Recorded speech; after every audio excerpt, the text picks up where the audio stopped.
At a time inflation woes continue for the world, central banks around the world are raising interest rates to tame the price rise.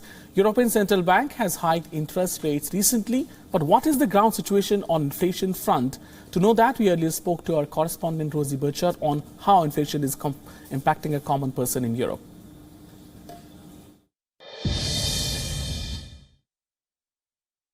Well, citizens are absolutely feeling the impact of this. I think citizens feel it in their pocket, in their household budgets. The key experience, I think, among a lot of European Union citizens at the moment is when it comes to energy bills. They're seeing their energy bills increase substantially, and that is, of course, not least down to the major concerns over the future of the European Union's energy supplies, given the ongoing war in Ukraine and Brussels and Moscow trading sanctions and counter-sanctions. Now, the European Commission, which is headquartered in this building behind me, has asked all EU countries to try and cut gas consumption by 15% right through until next spring. That's something that citizens will also likely feel the direct impact of when it comes to demands or requests on the part of governments to cut down their own consumption, their own energy consumption as well. Now, different European Union governments have taken different paths when it comes to trying to target this cost of living crisis experienced by many citizens across the bloc. One country which is causing a lot of concern at the moment is Italy, because Italy is experiencing really sky-high inflation.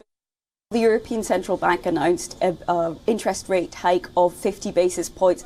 That is its first interest rate rise in more than a decade, and it's also more than was originally previewed. Christine Lagarde, who is the ECB's chief, had previously suggested that the bank would be increasing interest rates by 25 basis points, so a doubling of that, and that brings an end to the era of negative interest rates here in the Eurozone, in those 19 countries which use the euro. So in many ways, it really is a turning point. But it's one which some say has come too late. Now, the European Central Bank is in some ways playing catch up here, because other central banks around the world, for example, the Federal Reserve in the US or the Bank of England, had already raised interest rates long ago in a bid to try and fight runaway inflation. Of course, that is the goal here with this ECB move, to put the brakes on inflation, which is currently around 8.6% in the Eurozone. That is more than quadruple the ECB's target of 2%.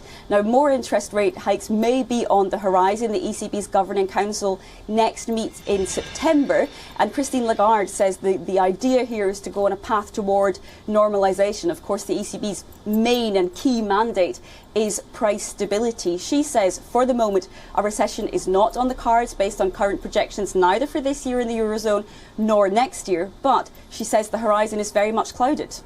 WION now available in your country. Download the app and get all the news on the move.